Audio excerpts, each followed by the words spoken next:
Marshall, where history is alive, tells Marshall's stories through its historical markers by local residents with connections to the people, places, and events described on the markers. Hello, my name is John Sherwood. I'm a resident of Marshall, and I was raised in this town. I was very interested when I was about 13 years old to learn about something called the Crosswhite case. In 1843, a family of slaves from Kentucky managed to get to Marshall on the Underground Railroad. Their names were Adam and Sarah Crosswhite and their 3 children.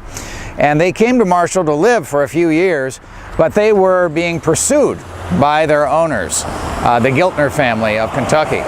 And they were tracked down to Marshall in 1846. The following year, in January, a posse from Kentucky tried to capture the Crosswhite family in their cabin just north of here, about 900 feet north of here. A group of white settlers from Marshall gathered around the cabin to prevent the posse from taking the Crosswhite family back to Kentucky. That incident is known as the Crosswhite incident. In 1848, a lawsuit against the people of Marshall was taken by the family in Kentucky that owned the Crosswhites, who had escaped to Canada by then.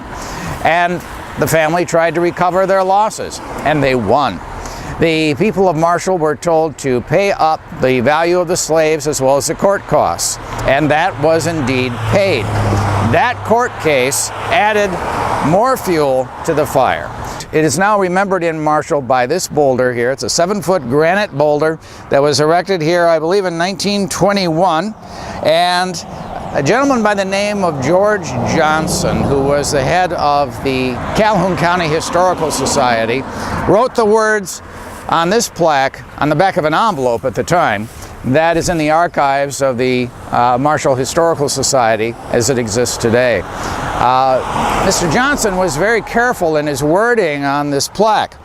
That plaque says that this incident and others of like nature led to the Civil War. And that was a very, very wise thing to say, because the Crosswhite case was just one of the hundreds, if not thousands, of slave recovery actions that led to the friction between the states, the Fugitive Slave Law of 1850, and the passage of all kinds of legislation that led to harsher actions between the states that ultimately did lead to civil war.